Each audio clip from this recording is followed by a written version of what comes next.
Hey guys and welcome back to my channel. आज मैं explain करने वाली हूँ रिसेंटली रिलीज हुई एक Tamil horror comedy movie Aranmanai 4। ये मूवी अपने बाकी पार्ट्स के साथ इंटरलिंक नहीं है, तो आप इसे इंडिविजुअली एंजॉय कर सकते हैं। तो चलिए एक्सप्लेनेशन स्टार्ट करते हैं।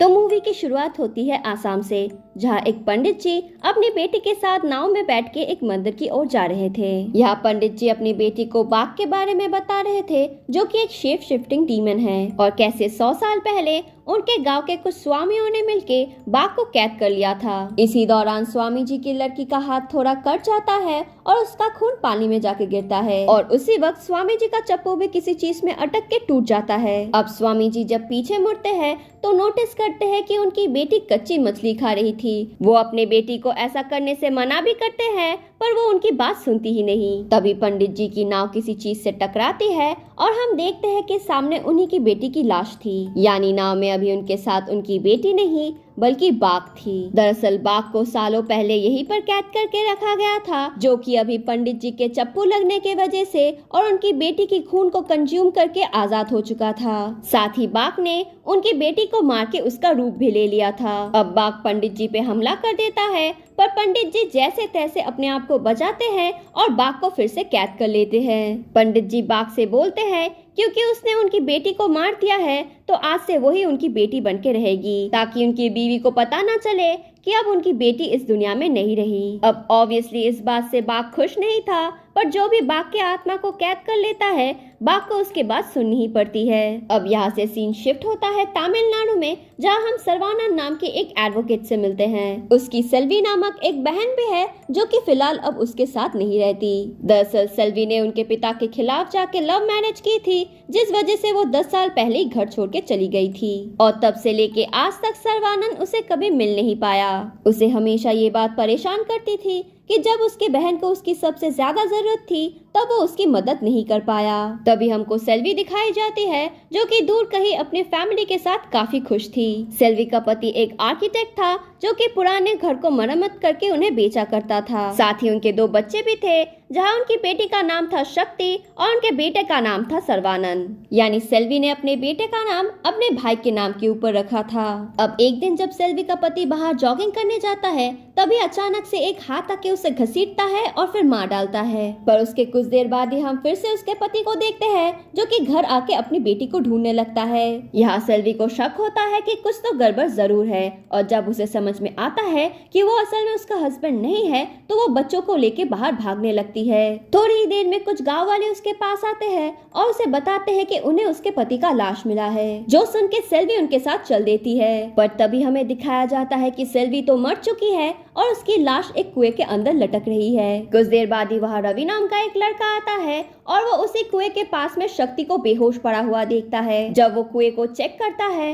तो अंदर उसको सेल्वी की लाश मिलती है। अब हम रवि की बात करें तो वो उस गांव के प्रेसिडेंट का बेटा था, साथ ही वो एक यूट्यूबर भी था और अपने आसपास की सारी चीजों को रिकॉर्ड करता रहता था। इसके बाद सेल्वी और उसके पति की मौत की खबर सर्वानंद तक पहुंच जाती है और वो तुरंत ही अपने आंटी को लेके उस गांव में चला जाता है। यहाँ जाके उसे पता चलता है कि एक तरफ जहाँ शक्ति कोमा में है, वही दूसरी तरफ छोटा सर्वानंद ठीक है। इसके बाद हम माया से मिलते हैं, जो कि सेल्वी जिस घर में रहती थी उस घर की लैंडलॉर्ड की बेटी है। माया उस घर को तोड़ के एक हॉस्पिटल बनाना चाहती थी, क्योंकि उसके अकॉर्डिंग उनके गांव में कोई भी अच्छा मेडिकल फैसिलिटी नहीं था। इस सब के बाद जब सर्वानंद पुलिस स्टेशन जाता है सेल्वी के केस के बारे में बात करने के लिए, तभी उसे पता चलता है कि 2 दिन बाद इस गांव में मारियम्मा देवी की एक बहुत बड़ी पूजा होने वाली है। ये पूजा हर 10 साल में एक बार होता है और इस दिन बहुत सारे लोग इस गांव में आते हैं। अब क्योंकि इतने बड़े फेस्टिवल को हैंडल करना है, इसीलिए वो पुलिस वाले सेल्वी के केस को सुसाइड केस बोल के बंद कर देते हैं। पर सर्वानंद को यकीन नहीं था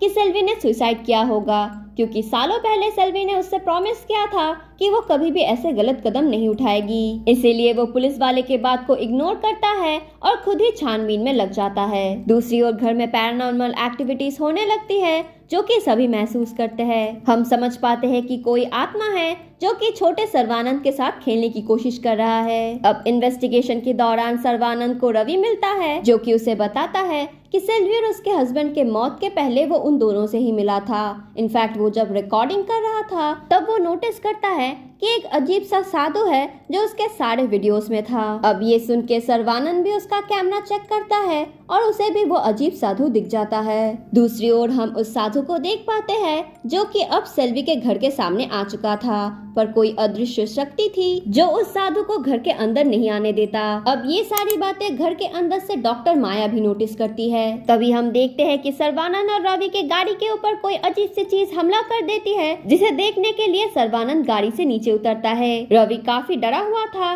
कि अचानक से उसके सामने सेल्वी आ जाती है। इसके बाद जब सर्वानंद वापस आता है तो उसे ना रवि मिलता है ना रवि की कार, पर अगले दिन ही सबको रवि के गाड़ी के साथ साथ रवि की लाश भी मिलती है। सर्वानंद का मानना था कि ये सब कुछ जरूर उस स्वामी ने किया होगा जो कि पहले भी रवि के कैमरे में दिखा था। इसके बाद जब कैमरा चेक किया जाता है तो सच में रवि के मरने के पहले उस कैमरे में स्वामी जी रिकॉर्ड हुए थे।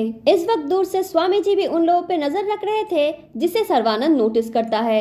इसके बाद सभी उसका पीछा करते हैं, पर स्वामी जी भाग निकलते हैं। अब उन लोगों को स्वामी जी तो नहीं मिलता, पर उसका केव मिल जाता है। उस केव में उन सारे लोगों की फोटो मौजूद थी जो कि अब तक मर चुके हैं। साथ ही वहाँ पर शक्ति और उस पुलिस वाले की भी फोटो थी, जिससे समझ आता है कि स्वामी जी का नेक्स्ट टारगेट शायद ये दोनों ही हैं। एनीवेज, इसके बाद सर्वानंद को पता चलता है कि कल यानी 15 जून को मारियम्मा देवी की पूजा है। साथ ही उस दिन शक्ति का बर्थडे भी है। छानबीन से पता चलता है कि उसके ठीक 10 साल पहले उसी दिन को रवि भी पैदा हुआ था, और उसके 10 साल पहले वो पुलिस वाला यानी वो स्वामी जी जानबूझ के सेम डेट पे पैदा हुए वाले लोगों को ही टारगेट कर रहा था, और उसके इस काम के बीच में आने वाले हर इंसान को भी वो मार रहा था। अब शक्ति को माया के पास छोड़ के सर्वानंद स्वामी जी के पीछे जाता है ताकि वो पुलिस वाले को बचा सके। दूसरी ओर हम स्वामी जी को देखते हैं जो कि जंगल में उस पुलिस वाले के ऊपर कुछ तो रिचुअल कर रहा था। एन मौके में वहाँ सर्वानंद आ जाता है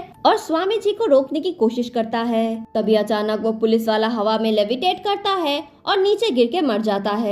ये देखने के बाद स्वामी जी काफी गुस्सा होते हैं और बोलने लगते हैं कि वो उसे बचाने की कोशिश कर रहा था, पर सर्वानंद की वजह से सब कुछ खराब हो गया। स्वामी जी यहाँ पर बताते हैं कि वो एक्चुअली सारे विक्टिम्स को बाघ के हाथ से बचाने की कोशिश कर रहे थे। तभी दूसरी तरफ हम उस पंडित जी को देखते हैं जिन्होंने बाघ को अपने वश में किया था। वो पंडित जी एक मंदिर के ऊपर टॉप को देखते हैं, जिसको देखने के बाद वो अचानक से घबरा के घर की तरफ जाने लगते हैं। कुछ देर बाद वो सेल्वी के घर आते हैं और शक्ति से मिलने की जिद करने लगते हैं।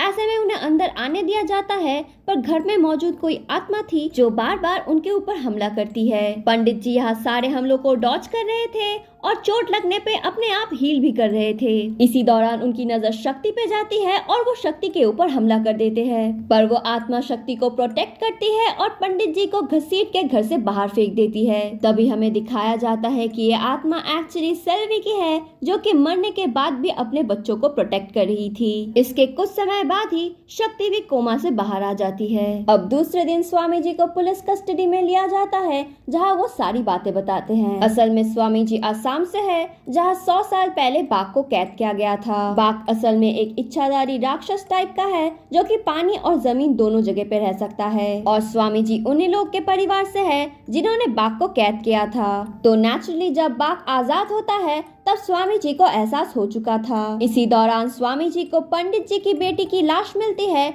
जिसे देख के वो चौंक जाते हैं, क्योंकि इसके कुछ देर पहले ही उन्होंने दोनों को एक साथ कहीं जाते हुए देखा था। तभी उन्हें समझ में आ जाता है कि उनके साथ उनकी बेटी नहीं बल्कि बाघ थी। फिर जब वो पंडित जी से मिलने जाता है, उन्हें पता चलता है कि पंडित जी अपने पूरे परिवार के साथ आसाम छोड़ चुके हैं, और काफी ढूंढने के बाद उन्हें पता चलता है कि वो अभी तमिलनाडु में है, इसीलिए वो यहाँ पर आए हैं। दूसरी तरफ हमें पता चलता है कि पंडित जी ने बाघ के आत्मा को एक कलश में बंद करके रखा था, जिसे उन्होंने बाद में एक मंदिर के ऊपर रखवाया था ताकि बाघ को उसके बारे में पता न चले। पर बाघ को इस बारे में एक दिन पता चल ही जाता है, जिसके बाद पैसे देके वो किसी और से उस कलश को उतरवा लेती है। पंडित जी को जब समझ में आता है कि वो कलश वहाँ नहीं है, तो वो अपने घर की तरफ जाता है, पर बाघ उन्हें और उनकी पत्नी को मार डालता है और फिर उन्हीं की रूप लेके शक्ति को भी मारने चला जाता है। असल में बाघ आजाद तो हो चुका था, पर काफी कमजोर था और शक्तिशाली होने के लिए उसे उन 3 लोगों की बलि चढ़ानी पड़ेगी जिनका जन्म 15 जून यानी मारियम्मा देवी की पूजा के दिन हुआ है। और बाघ ने अगर उन तीनों की बलि मारियम्मा देवी की पूजा के पहले दे दी तो उसे कोई नहीं रोक पाएगा। अब बाघ के वो तीनों शिकार थे, रवि, वो पुलिस वाला और शक्ति, जिनमें से अभी सिर्फ शक्ति ही जिंदा है। इसीलिए बाघ ने पहले सेल्वी के पति को मार के उसका रूप लिया था और शक्ति को मारने की कोशिश की थी, पर सेल्वी ने आईने में देख लिया था कि वो एक्चुअली उसका पति नहीं बल्कि कोई शैतान है। इसीलिए सेल्वी ने अपनी जान दांव पे लगा के अपने बच्चों की रक्षा की। पर इसी दौरान बाघ उसे मार डालता है और फिर उसी का रूप लेके शक्ति को मारने जाता है, पर तब तक वहाँ पर गाँव वाले आ चुके थे, इसलिए बाघ उस बार शक्ति को नहीं मार पाया। अब क्योंकि सेल्वी के बॉडी को जलाया नहीं गया था बल्कि दफनाया गया था, इसीलिए उसकी आत्मा वापस आ गई और तब से लेके वो अपने बच्चों की रक्षा कर रही है। अब बाघ पुलिस स्टेशन में हमला कर देता है और स्वामी जी उसका मुकाबला करते हैं। दूसरी ओर जब डॉक्टर माया घर के अंदर आने की कोशिश करती है तो सेल्वी की आत्मा उसे अंदर नहीं आने देती, और ऐसा इसलिए क्योंकि उनके कोट में बाघ का खून लगा हुआ था। एक्चुअली कुछ देर पहले ही डॉक्टर माया पुलिस स्टेशन गई थी सबकी मलहम पट्टी करने, क्योंकि वहाँ पर बाघ का हमला हुआ था। सर्वानंद को शक होता है